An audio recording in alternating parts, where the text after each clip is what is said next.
You know the feeling of a mind that will not settle. Something small happens. A comment lands wrong. A message goes unanswered. A plan shifts without warning. And suddenly the mind is moving fast and tight, building a case, rehearsing a response, imagining what might come next. The body follows, the jaw sets, the breath shortens, the chest pulls inward. And you are no longer here. You are inside the story. The mind is telling, reacting to something that may not even be real. This is the nature of reactivity. It feels urgent, it feels necessary, it feels like protection. But if you watch closely, you will notice something. The reaction itself becomes the disturbance, not the event, not the person, not the circumstance, the reaction. There is another way. Not a way of suppression, not a way of pretending nothing matters, but a way of meeting what arises without being pulled into its current. The Buddha spoke of this as equanimity, a calm strength, a stillness that does not depend on everything going your way. Think of a river. When the water is moving fast, it churns. It crashes against the stones. It carries everything downstream without pause. But beneath the surface, even in a rushing river, there is a deeper current, slower, steadier, less disturbed by what passes above. Your mind can learn to rest in that deeper place. Right now, just notice your breath. You do not need to change it. Just feel it, the coolness as it enters, the warmth as it leaves, the small pause between. This is not a technique to fix anything. This is simply a return, a way of stepping out of the story and back into the body. Reactivity lives in thought. It lives in the gap between what happened and what you wish had happened. It lives in the fear of what might happen next. But the breath is only here. It does not argue. It does not defend. It simply moves in and out without needing you to do anything at all. Let your shoulders drop just slightly. Let your hands rest where they are. You might notice sound around you, the hum of a room, the distant movement of air. You do not need to name these sounds or judge them. Just let them arrive and pass, the way clouds move across the sky without asking permission. When the mind is reactive, it believes it must act now.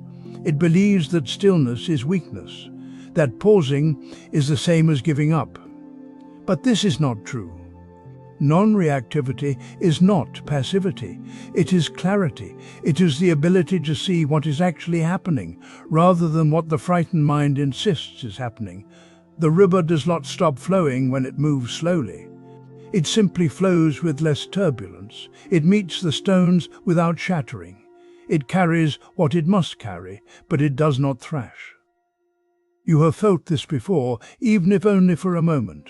A time when something difficult occurred and you did not immediately tighten. You paused, you breathed, you let the first wave pass before you spoke or moved, and in that pause something shifted, not the situation, you. This is what we are exploring together, not as an ideal, not as a distant goal, but as a capacity you already have, a capacity that grows stronger the more you notice it. The practice is simple, though not always easy. When reactivity arises, and it will, you do not fight it. You do not shame yourself for feeling it.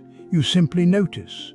There is tightness in the chest. There is heat in the face. There is a thought moving fast, trying to solve or defend or escape. And you name it quietly. Reacting, tightening, planning. And then, without force, you return to the breath, to the body, to the sounds in the room. You let the river of reaction flow, but you do not jump in. You stand on the bank. You watch. You wait. This is not detachment. This is presence. You are not cutting yourself off from life. You are learning to meet life without being swept away by every surge of feeling or thought. The calm strength of non-reactivity is not something you acquire. It is something you uncover. It has always been there, beneath the noise, beneath the urgency, beneath the belief that you must always be on guard. So we begin here, with the breath, with the body, with the willingness to pause even for a moment before the mind pulls you into its current. We are not trying to become someone else. We are learning to rest in the deeper water, where the movement is steady and the way forward is clear. You're in the middle of a conversation and someone says something that lands wrong. Before you know it, words are already leaving your mouth. Sharp ones, maybe, defensive ones. Or you're nodding and smiling when inside something has tightened. The response arrives so fast you barely felt it forming. This happens all day. A text message, a look from across the room, a comment at the table. The world touches you and you move instantly, as if there's no gap at all between what happens and what you do. But there is a gap. The Buddha pointed to this. Between stimulus and response there is a space. In that space is our freedom. Not freedom as an idea. Freedom as an actual moment. A breath's width of time where you are not yet caught. Most of us never see it. We live as though the world pushes a button and we must respond. Someone speaks and we speak back. Someone frowns and we brace. The sequence feels automatic, wired in, like reflex. But reflex and reaction are not the same thing. A reflex protects the body without thought. Reaction is different. Reaction is what happens when feeling and action blur together so quickly you lose track of where one ends and the other begins. You can begin to notice this, not by stopping your reactions, but by noticing them, just that, noticing the speed. Think of a still pond. When the sky is clear and the air is quiet, the surface reflects everything exactly as it is. Clouds, trees, light. The water doesn't add anything, it doesn't interpret, it simply shows what's there. But if you throw a stone, the surface breaks, ripples spread outward. The reflection scatters. For a moment, you can't see clearly. The pond is no longer still. Your mind is like this. When something touches it, ripples form. A word, a tone, a silence. The ripples are natural. They're not wrong. But if you respond while the water is still moving, you're responding to distortion. You're reacting to the ripples, not to what actually happened. The practice is simple. When someone speaks to you today, feel your breath once before you reply. Not a long pause, not a dramatic silence, just one breath, in and out, or even just in. This is not about controlling what you say. It's not about being calm or polite or measured. It's about finding that space, the one the Buddha spoke of, the gap that's always there but almost never noticed. You might feel the urge to speak rising in your chest. You might notice your jaw tightening or your shoulders lifting. You might sense the words forming before they arrive. And in that single breath, you're awake to it. You're present. You haven't stopped the reaction, but you've seen it. That seeing changes things, not always in big ways. Sometimes you still say the same words you would have said, but you say them differently, or you say them and notice what they feel like as they leave. Or you don't say them at all, and the silence isn't empty, it's clear. The pond settles, the reflection returns. This isn't about perfection. You'll forget. You'll speak before you breathe 100 times today. That's fine. The practice isn't to never react. It's to notice when you do. And once in a while, to pause, just once. Just long enough to feel the difference between the world touching you and you touching back. That pause is not empty. It's full of awareness, full of choice. Not the kind of choice that weighs options or calculates outcomes. The kind of choice that comes from being present, from feeling your own aliveness in the moment before you move. One breath, that's all. And in that breath, the space the Buddha spoke of becomes real, not as philosophy, as experience, as a place you can actually stand. You feel it before you know it. The jaw tightens. The shoulders rise. The belly pulls inward like a fist closing around something fragile. And only later, sometimes much later, does the mind catch up and name what happened. Someone spoke sharply. A message arrived. A memory surfaced. But the body was already there, already bracing. This is not a flaw. This is not something you need to fix about yourself. The body is simply doing what it has always done. It feels the world first. It responds to shifts in tone, in temperature, in the quality of a room. Long before the thinking mind assembles a story, the body has already begun to protect, to prepare, to hold. In the early teachings, this is recognized clearly. The body is the first teacher of truth. Sensations arise before thoughts form. The breath changes. The muscles contract. The skin warms or cools. These are not interruptions to awareness. They are awareness itself, showing you what is present before language arrives. Think of a tree standing in open ground. The wind moves toward it across the field. The trunk feels the pressure first, a subtle shift in the air. The bark registers the change. And only after that do the leaves begin to turn, to flutter, to show the world that something has moved through. The tree does not decide to feel the wind, it simply does. And in that feeling, there is information. Your body works this way. It meets the world directly. A sound reaches your ear and the shoulders lift.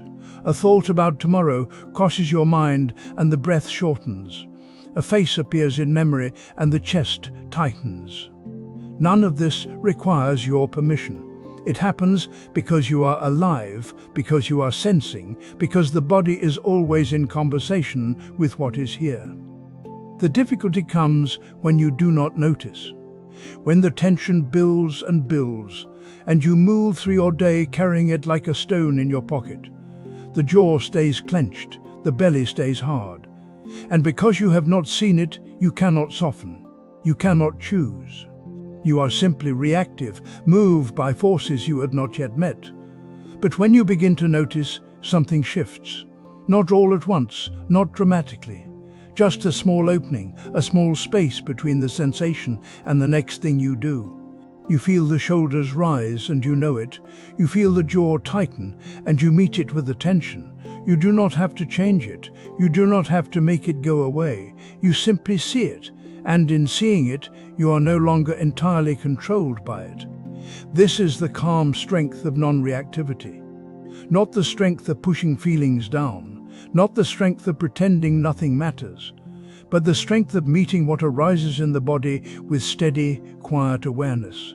The strength of feeling, the wind before the leaves move. Today, notice 3 times where your body tightens without your choosing.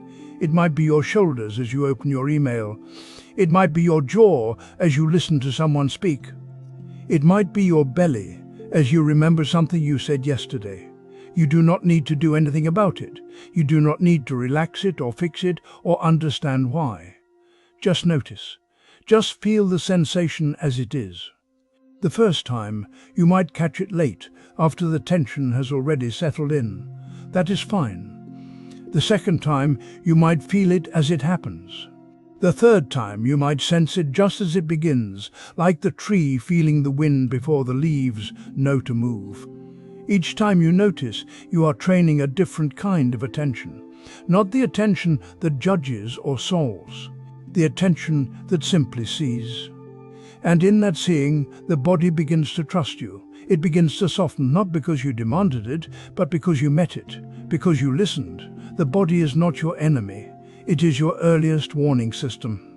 It tells you when something has shifted, when something needs care, when you are bracing against life instead of meeting it. And when you learn to listen, when you learn to feel the tightening as it arises, you are no longer swept along by it.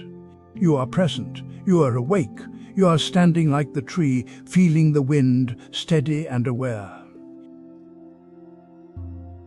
There is a moment before the hand reaches for the phone, before the thought becomes a plan, before the discomfort becomes a problem to solve. Most of us never notice it. We are already moving. something tightens in the chest. A thought arrives that we don't like. A silence stretches too long. And immediately, without pause, we reach. We scroll. We speak. We stand up. We make tea. We make plans. The gap between feeling and fixing is so small, we forget it exists. This is not wrong. It is simply what minds do. They meet discomfort and want it gone. They meet uncertainty and want it resolved. The impulse is ancient. It kept us alive, but it also keeps us restless. There is a teaching in Zen that sounds almost too simple to be useful. Sitting with what is, without adding or subtracting, is the whole path. Not sitting with what should be. Not sitting with what we wish were different. Just this, just now. Without the commentary, without the fix. At first this sounds passive. It sounds like giving up. But it is not passivity, it is something else. It is the calm strength of not leaping. Imagine a gardener who plants a seed. The soil is prepared. The water is given. And then the waiting begins. But this gardener cannot wait. Every morning they dig up the soil to check if the root has grown. They pull gently at the seedling to help it along. They add more water, more fertilizer, more attention. They are trying to help. But the plant does not grow faster. It grows weaker. It grows confused. The constant interference becomes the problem. We do this with our own experience. A feeling arises. Before it is even fully formed, we are already tugging at it. We analyze. We justify. We distract. We fix. We do not let it be what it is. We do not let it move through in its own time. The craving is not for comfort itself. The craving is for the end of discomfort. And that craving, that reaching, that pulling at the seedling becomes its own kind of suffering. It is the suffering of never resting, of never trusting that something can simply be. You can test this. The next time discomfort arises, do not move toward it or away from it. Just count 3 breaths. 1 full breath in, 1 full breath out. That is 1. Then 2. Then 3. Do not try to make the discomfort go away. Do not try to understand it. Just breathe. Just count. What you may notice is that the discomfort itself is not the hardest part. The hardest part is the impulse, the pull. The voice that says, do something, fix this, now. That voice is loud, it feels urgent, it feels true. But if you stay for 3 breaths, something shifts, not always, not dramatically. But sometimes, just slightly, you notice that the urgency is not coming from the discomfort. It is coming from the craving to be rid of it. The discomfort is just sensation, tightness, heat, pressure. The craving is the story that this should not be happening. 3 breaths is not a cure. It is not a technique to make feelings disappear. It is a pause, a small gap. A moment where you are not the gardener pulling at the roots. You are just the one breathing, the one noticing, the one allowing the seed to do what seeds do. Sometimes after 3 breaths, you will still need to act. You will still need to speak, or move, or make a choice. But the action will come from a different place, not from panic, not from the desperate need to escape, from something steadier. Other times, after 3 breaths, the discomfort will have shifted on its own, not because you fixed it, but because everything shifts. Sensations rise and fall, thoughts come and go, the tightness in the chest loosens, the urgency fades, not because you did anything, because you stopped doing. This is the insight.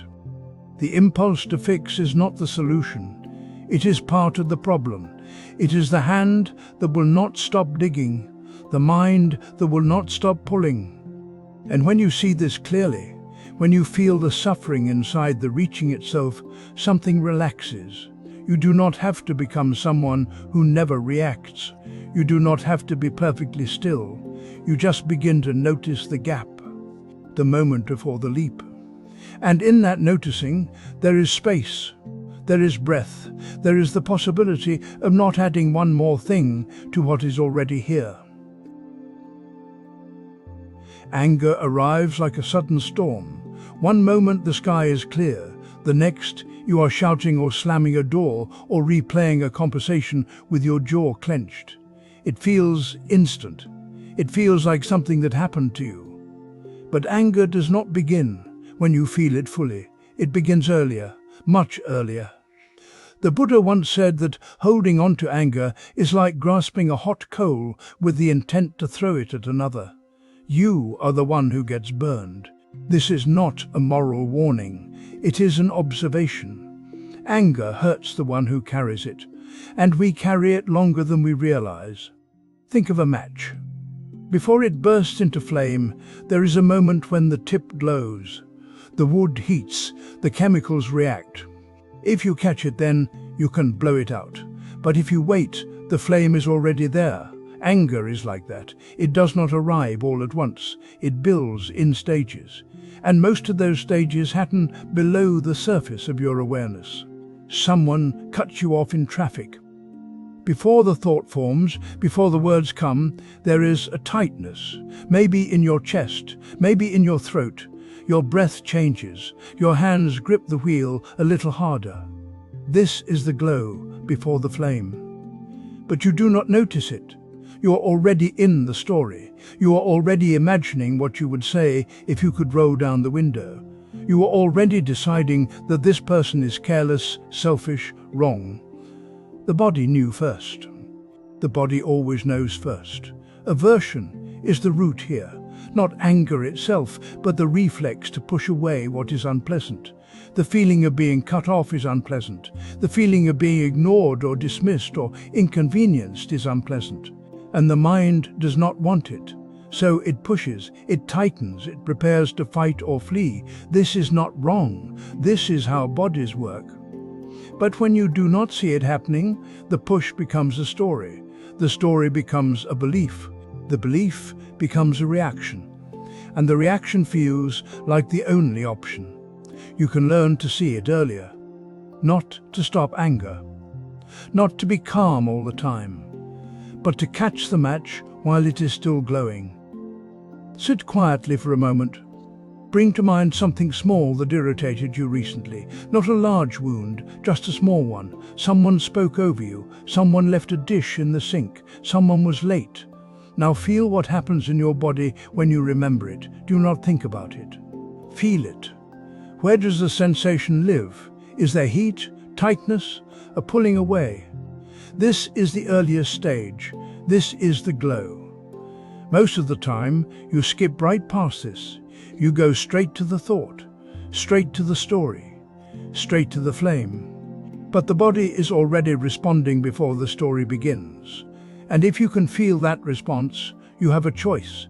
Not a choice to suppress, not a choice to pretend you are not irritated, but a choice to see what is happening without adding fuel. The practice is simple. Notice the first sensation of irritation today before it becomes a story or a reaction. You will miss it many times. That is fine. Anger moves fast. But even once is enough. Even once, you will feel the tightness in your chest and recognize it. You will feel your breath shorten and know what it means. That recognition is not control. It is awareness. And awareness changes everything. When you feel the heat in your body without immediately believing the story your mind tells, something softens. Not because you are trying to be kind, not because you are trying to be good, but because you see what is actually happening. You see the match blowing, and you do not have to light it. The sensation is still there. The irritation is still there. But it does not own you. It does not become you. It is just a feeling in a body, a tightness, a heat, a pulling away. And you can breathe with it, you can feel it, you can let it move through without grasping the coal. You are walking through your day and something small goes wrong. A message arrives later than expected. Someone speaks to you in a tone you didn't anticipate. The weather shifts. And inside, almost before you notice it, a voice rises up. This shouldn't be happening. It's so quick you might miss it. But the feeling that follows is unmistakable. A tightness in the chest, a flash of heat. The world suddenly feels crooked, like a picture frame hanging at the wrong angle. This is not about big disasters. Those are obvious. This is about the 100 small moments when reality doesn't match the script you didn't know you were holding. You expect the line to move faster. You expect your body to feel a certain way when you wake up. You expect people to respond with the energy you offered them. And when they don't, when the world simply does what it does, something in you pushes back. There's a teaching that points to this clearly. Suffering is the gap between what is and what we insist must be, not the event itself, the gap. The rain is not the problem. The thought that it shouldn't rain today, that's where the friction begins. Imagine a person walking uphill. Their legs are tired, their breath is short. But what they don't realize is that they're carrying a backpack full of stones. They've been carrying it so long, they forgot it was there. They think the hill is the problem. They think their legs are weak. But the weight they're carrying, that's what's making the climb so hard. The stones are the rules, the invisible shoulds. This is how people ought to behave. This is how my day is supposed to unfold. This is what I deserve. This is fair. This is not fair. Each stone was picked up somewhere. Some you were handed, some you found and kept because they seemed useful at the time. But now they're just weight, and you're still climbing. The strange thing is how much energy this takes. Not the events themselves, the argument with them. You replay the conversation. You rehearse what you should have said. You imagine a different version of the morning where everything went smoothly. You build a case for why things ought to be otherwise. And all of that effort is spent on something that has already happened, or something that isn't happening, or something you can't control. The reality is already here. It has already arrived. But you are standing in a gap of your own making, insisting it should be different. This is not about giving up. It's not about becoming passive or letting harm continue. There are things worth responding to. There are boundaries worth setting. But response and reaction are not the same thing. Reaction is the automatic push, the clench, the inner argument that starts before you've even taken a breath.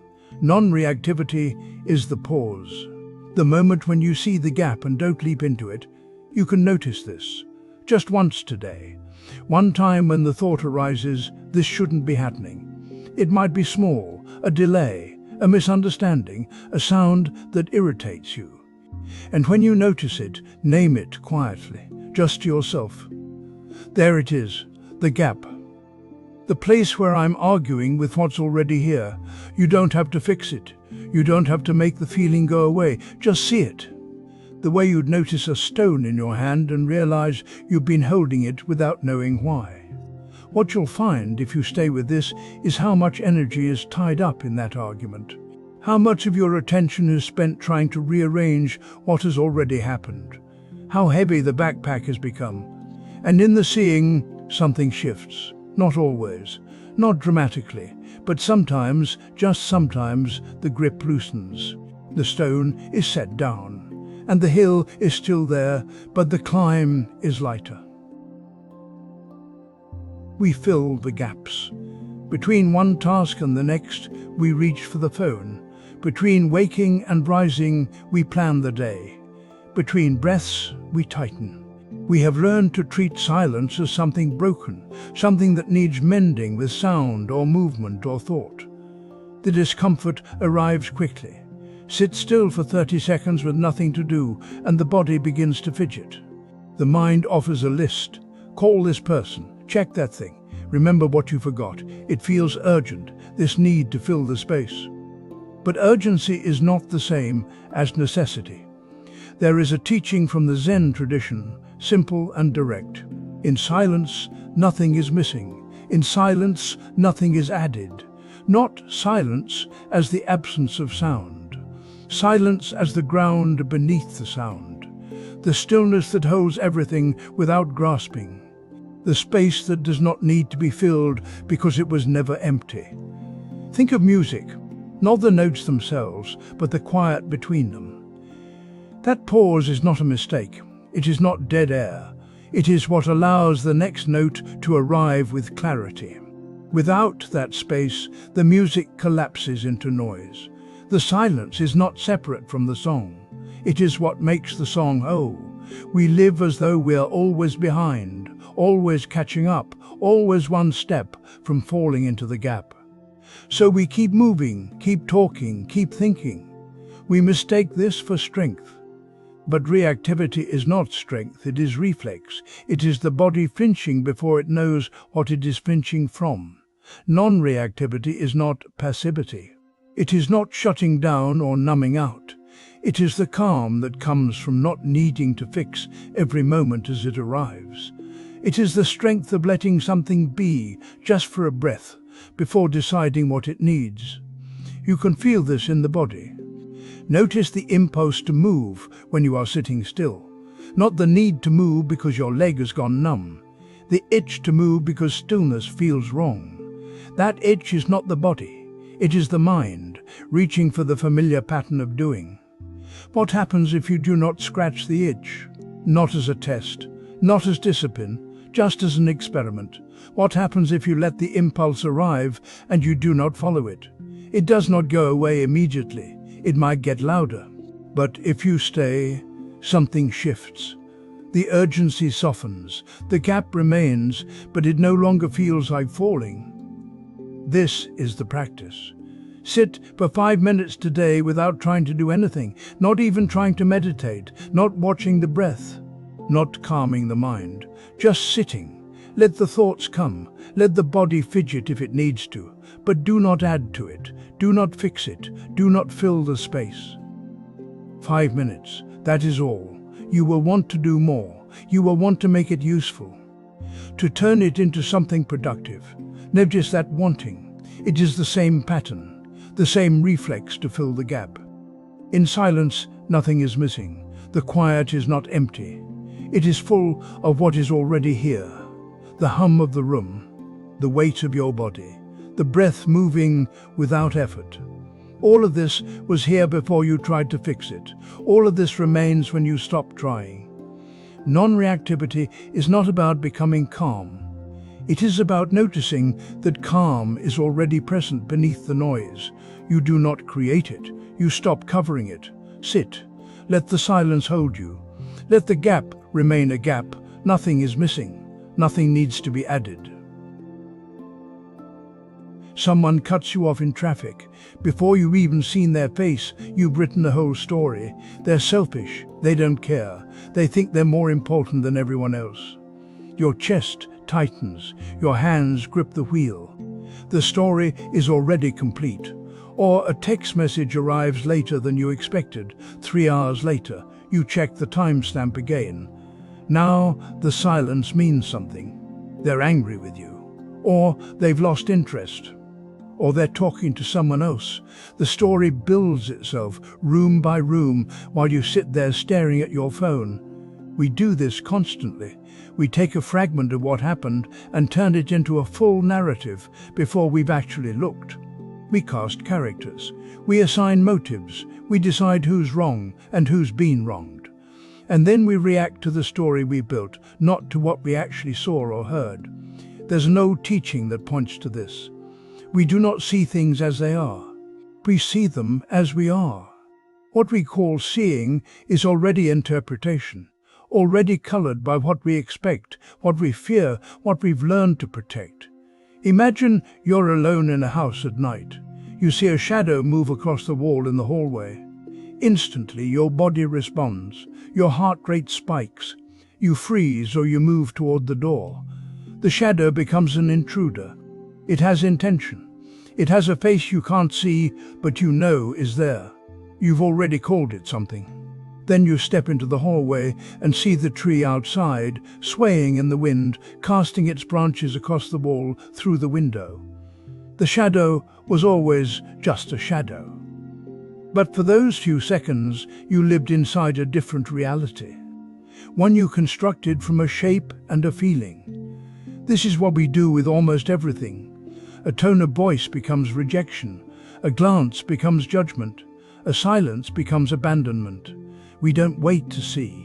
We interpret instantly, and then we live inside the interpretation as if it were solid ground. The reactivity comes from the story, not from the event. The car that cut you off was just metal and glass changing lanes. The delayed text was just a message that arrived later. But the story you built on top of those things, that's where the suffering lives. That's where the tightness and the heat and the spinning thoughts come from. You can start to see this if you're willing to look, not as a project, not as something you have to fix, just as something you notice. When something bothers you today, try this. Describe only what you actually saw and heard, not what it meant. Not what the person intended, just the observable facts, the way you might describe a sound or a color. They said these words. Their voice had this tone. They looked in this direction. The message arrived at this time. Stay there. Stay with what your senses actually registered before your mind turned it into a story. This isn't easy. The story arrives so fast it feels like perception. It feels like you're seeing the truth.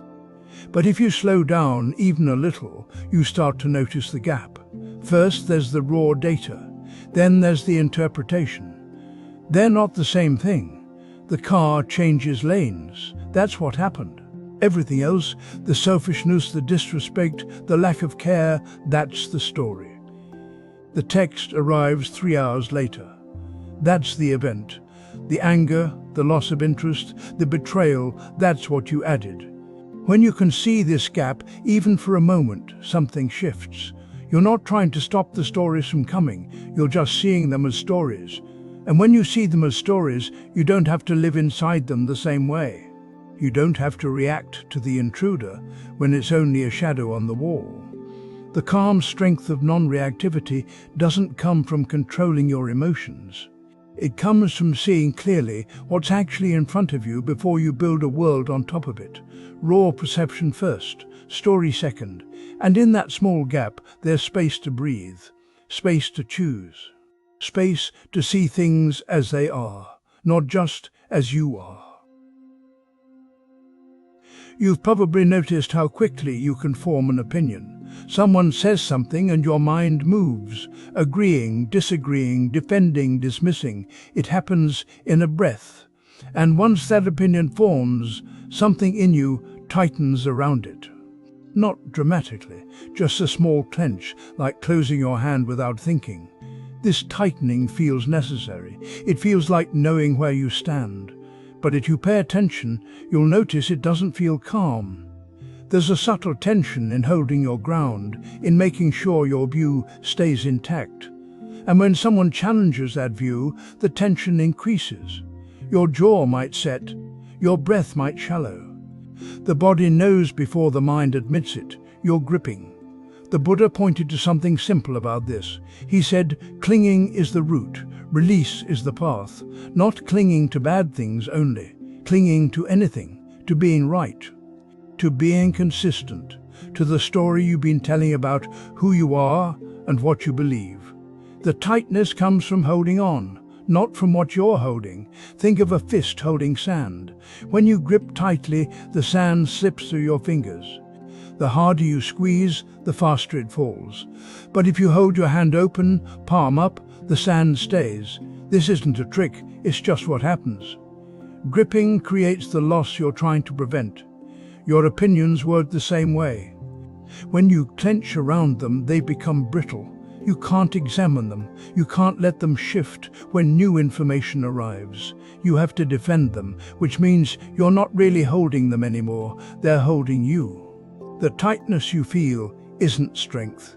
It's the effort of resisting change, resisting the flow of experience as it actually moves. Non-reactivity isn't about having no preferences. You'll still prefer some things over others. That's natural. But you can notice the difference between preferring and insisting, between liking something and needing it to stay exactly as it is. between having a view and armoring yourself with it. Here's something you can try today. Hold something lightly in your hand, a pen, a stone, a cup. Just rest it in your palm. Notice what that feels like, the weight of it, the temperature, the texture against your skin. Now tighten your grip, squeeze it. Feel what happens in your hand, in your forearm, in your shoulder. Feel how the effort travels through you. Then release back to holding it lightly, not dropping it, just letting it rest. Notice the difference. The object hasn't changed, but something in you has softened. The tension drains away. Your hand can breathe again. This is what the practice is pointing toward. Not abandoning everything, not pretending you don't care, just loosening the grip. Holding your views, your preferences, your sense of self, the way you'd hold something precious but fragile, with attention but without force. When you grip an opinion, you cut off circulation. You stop learning. You stop listening. You stop being present to what's actually happening because you're too busy protecting what you think should happen. But when you hold lightly, there's room to be wrong, room to change, room to hear something you hadn't considered. This doesn't make you weak, it makes you flexible. Bamboo bends in the wind, the rigid tree snaps. You can practice this with small things first, a preference about dinner, a habit you've always defended, a belief you inherited and never questioned. Just notice when you feel that clench, that small tightening that says, this is mine, this is me, this must not change. And then, like opening your hand, see if you can soften around it. Not abandon it, just hold it a little less tightly. What you'll find is that release doesn't feel like loss. It feels like relief. Your shoulders drop. Your breath deepens. The thing you were holding is still there, but you're no longer straining to keep it. And in that ease, you discover something the clench was hiding. You were never in danger of disappearing. You're still here, just a little lighter, a little freer, a little more able to meet what comes without bracing against it.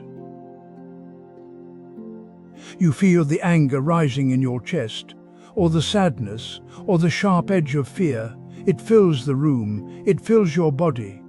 In that moment, it feels like the only thing that has ever been true. You cannot imagine it leaving. You cannot remember a time before it arrived. This is how emotions present themselves.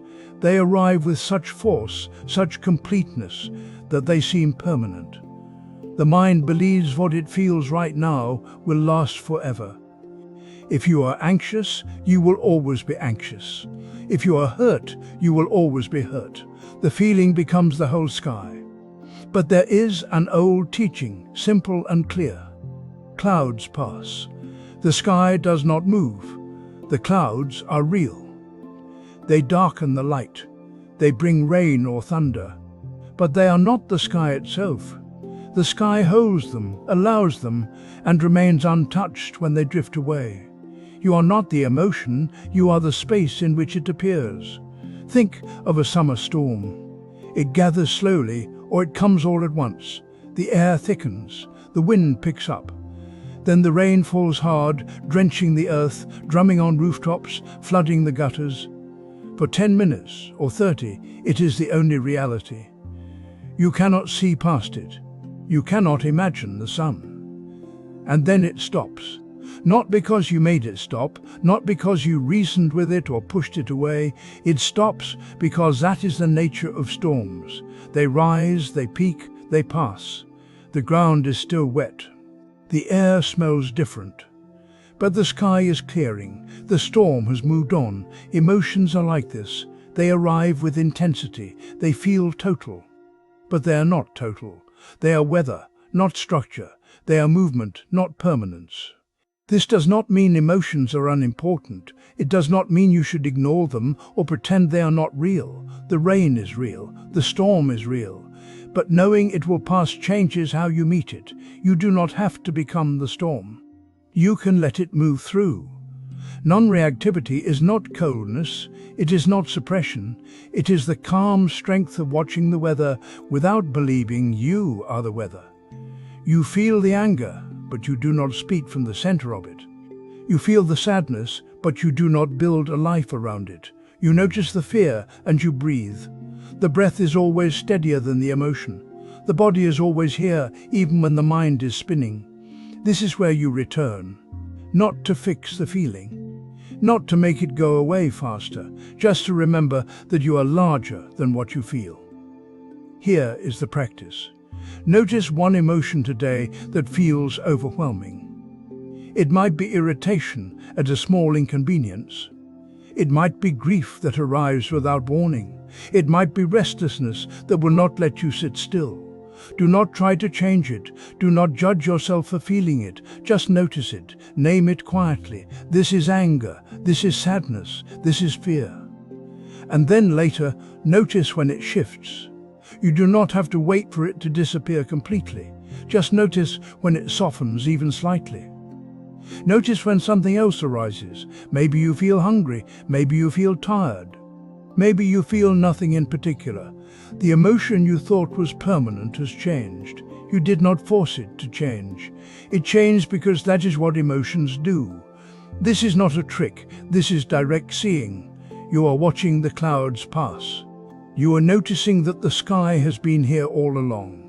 The more you see this, the less you believe the story that emotions tell. The story that says, this will never end. The story that says, I am broken. The story that says, I must react right now, or I will be consumed. You begin to see that the feeling is strong, but it is not solid. It is vivid, but it is not permanent. And in that seeing, there is space. Not the space of distance or detachment, the space of clarity. The space of breath. The space where you can feel everything and still choose how you respond. You do not have to fight the storm. You do not have to become the storm. You can stand in the rain and know that it will pass. There is a moment that arrives many times each day. Someone asks what you think. A question lands in your lap. A decision waits. And before the question is even settled, your mind is already moving, already forming an answer, already reaching for certainty. This reaching happens so quickly, you might not notice it, but you can feel its wake. A slight tightness in the chest, a hurry in the breath.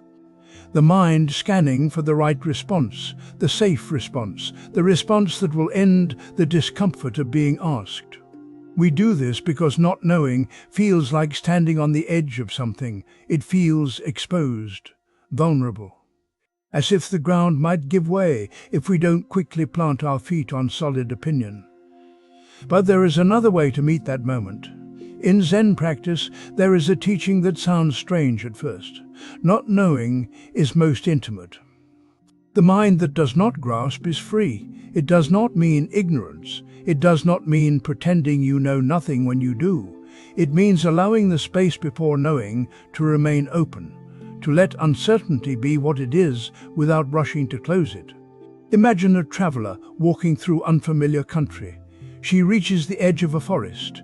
The path continues into the trees, but she cannot see where it leads. The light is dim. The way is unclear. She could guess. She could invent a story about what lies ahead.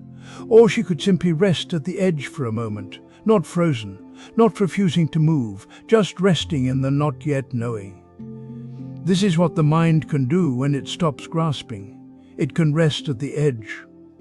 The habit of rushing to conclusions is not a moral failing. It is a protection. When you were young, not knowing might have felt dangerous. Adults expected answers. Teachers wanted certainty. The world seemed to reward those who spoke quickly and confidently. And so you learned to fill the space, to cover uncertainty with opinion. But that protection has a cost. When you grasp at answers too quickly, you miss what is actually there. You miss the texture of the question. You miss the possibility that you might learn something if you wait. You miss the intimacy of simply being present with what you do not yet understand. Equanimity is not indifference. It is not coldness.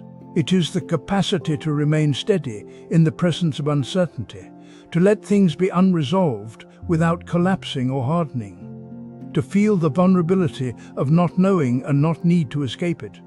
Today, you can practice this in a very small way. When someone asks your opinion, pause. Feel the question land. Notice if there is a rush to answer. And if you do not yet know, say so. Say, "I don't know yet." These 4 words are not a failure. They are not a weakness. They are an opening. You might notice resistance when you try this. The mind might offer reasons why you should have an answer. It might whisper that not knowing makes you look uncertain or slow. Just notice that. The resistance is part of the pattern. It is the old protection doing its work. But underneath the resistance, there is something else, a quietness, a sense of space.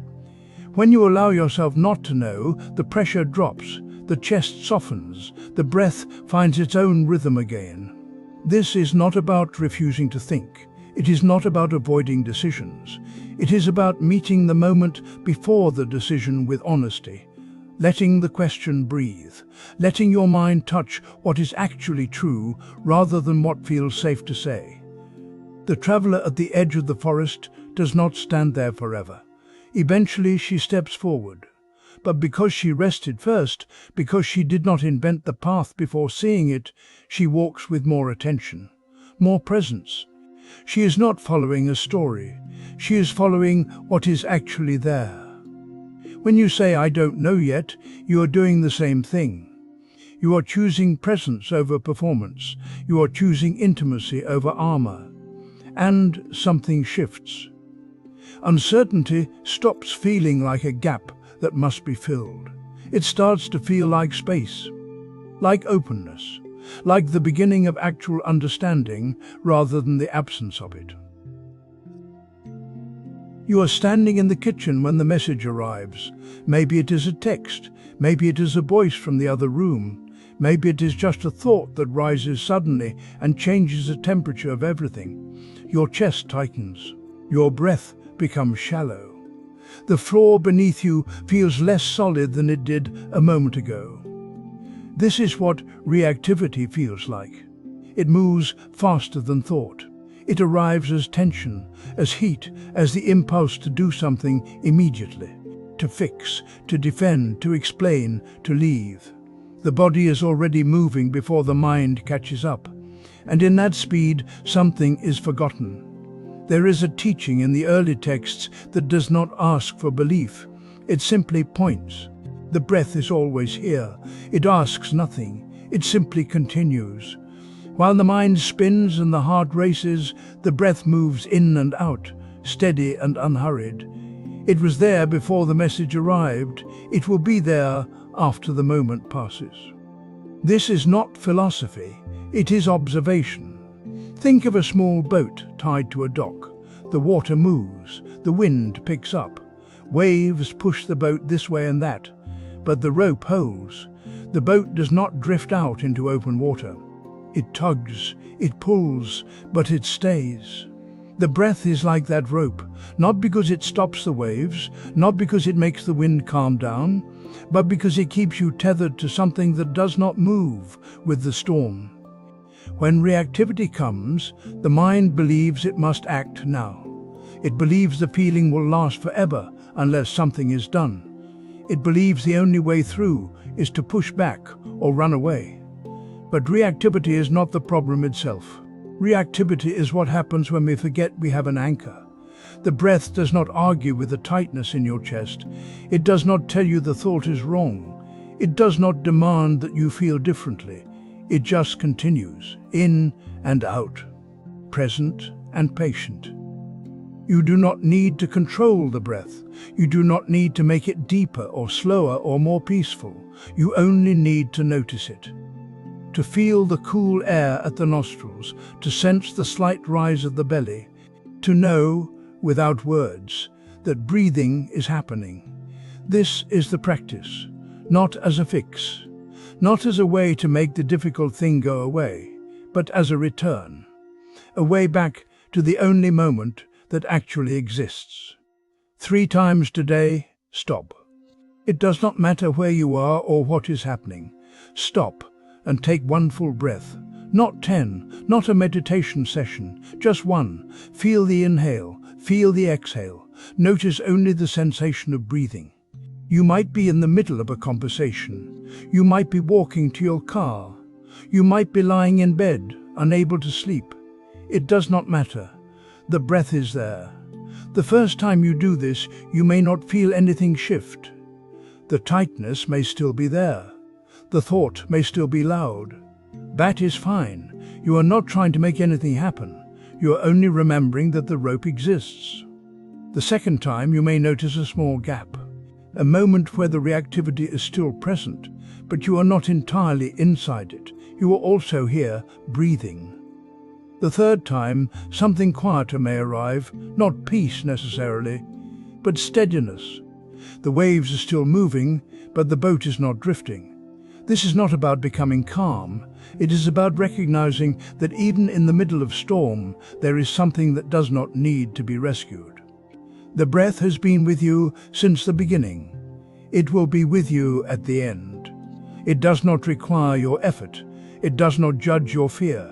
It simply continues. When you return to the breath, you are not running away from what is difficult. You are standing with it, but from a different place. A place that is not swept up in the current. A place that remembers the rope. Reactivity will come again. It always does. But now you know. The anchor is not something you need to find. It is already here. It has always been here. The breath is your refuge. Not because it solves anything, but because it reminds you that you are not lost at sea. You wake up and something is wrong. Maybe it's a conversation that went badly. Maybe it's a task you've been avoiding. Maybe it's just the weather, the traffic, the way your body feels today. And immediately you begin to push against it. Your mind starts rearranging. If only this were different. If only I had said that instead. If only tomorrow comes quickly. This pushing takes so much energy. By noon, you're tired. Not from what happened, but from the effort of wishing it hadn't. There's a teaching that points to something different. Peace comes not from rearranging the world, but from meeting it without demand. Not from fixing, not from controlling, from meeting. This isn't about giving up. It's about noticing how much of your struggle is with reality itself, not with what needs doing. Think of a leaf on the surface of a stream. The water moves. The leaf moves with it. It doesn't resist the current. It doesn't try to swim upstream. It doesn't collapse in defeat. It simply goes where the water goes, turning gently, touching the bank, drifting into the center again. The leaf isn't passive. It's responsive. It meets each movement as it comes. You can feel this in your own body right now. Notice your breath. It comes in without you pulling it. It goes out without you pushing it. There's a rhythm that happens on its own. When you try to control your breath, it gets tight. When you let it be, it flows. The same is true with what's difficult. When you meet it without demand, something softens. Not the situation, you. This softening isn't weakness. It's the opposite. It takes strength to stop resisting. It takes strength to feel what's here without immediately trying to change it. Most of what we call stress is this, the friction between what is and what we insist should be. The difficult thing is still difficult. But the second layer, the exhausting layer, the one where you fight with the fact that it's difficult, that can quiet down. You can try this today, just once. Pick one thing that's bothering you, not the worst thing, just something small and persistent. Sit with it for 5 minutes. Don't try to solve it. Don't try to make it go away. Don't even try to accept it if that feels like another demand. Just let it be here, like the leaf on the water. Like your breath moving in and out. Notice what it feels like in your body. Is there tightness? Where? Is there heat? Heaviness? Just notice. When your mind starts planning or arguing or wishing, that's fine. That's what minds do. Come back to the feeling. Come back to the breath. 5 minutes. That's all. What you might find is that the thing itself doesn't change, but your relationship to it shifts. There's a little more space around it, a little more air. This is equanimity, not indifference, not numbness, a kind of calm strength that doesn't need things to be different in order to be steady. The current still moves, the leaf still turns, but there's no struggle. Just this, just now, just the quiet power of meeting what's here without demand. The practice of non-reactivity is not something you perfect and then possess. It returns each time you remember. Each time the body tightens around a thought or a feeling pulls you forward into speech, there is that small opening, that breath before the reaction, that space where you might pause. Some days the pause comes easily, the irritation rises, and you see it clearly, almost with affection. Other days you are already speaking before you notice, already caught in the current. Both days are part of the path. The practice is not in getting it right, the practice is in returning. When you meet your reactivity with harshness, you add a second layer of tension. When you meet it with curiosity instead, something softens. You might notice how the jaw tightens first, how the breath becomes shallow, how the mind reaches immediately for familiar stories. These are not failures, these are the textures of being human, observed closely. Impermanence moves through everything. The anger that felt permanent 5 minutes ago has already shifted. The hurt that seemed solid is already changing shape. When you rest in non-reactivity, you are not suppressing these experiences, you are giving them room to move. You are letting them arrive and letting them go, the way weather moves through an open sky. This is where tenderness lives, not in the absence of difficulty, but in the willingness to be present with what is difficult without adding more.